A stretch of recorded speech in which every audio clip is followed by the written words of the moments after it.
último año nos acaba por mirar eigenlijk el cambio, door conocer cambio de la niña para el niño, e temperatura nang abira más alto din los la mat tambe, e por mira con nos coral nang ta sufri baudi ese. Nos coral nang haya un bleaching event hopi severo, nos sta hopi contento eigenlijk di mira a woku nang mai hopi di nang ta recuperando back.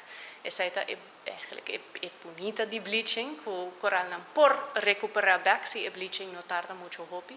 Bleaching te worden causado door die temperatura nang alto, ku te crea ku zoals antelle, alga chiquito ku te biba de un coral, ta hui die coral, anto e coral mister di gel, pa biba.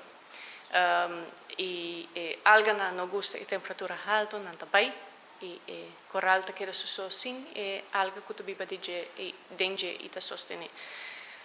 Dori ese coral nan te bira blanco, ese ta e fenomeno ku llama coral bleaching.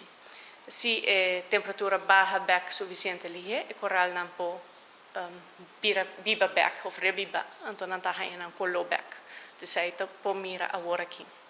Dus ora e temperatura nan baja, e zij ta bomba e coral nan.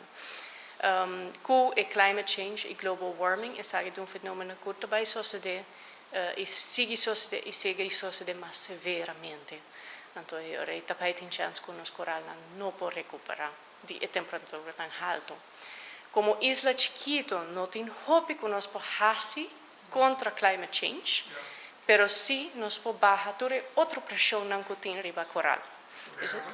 Manera pollution, manera forma nan di recreação, ancramento, of course nan ku ta hasi daño na nos coral, e também ta mais sustentável en turnos acto nan den la ma.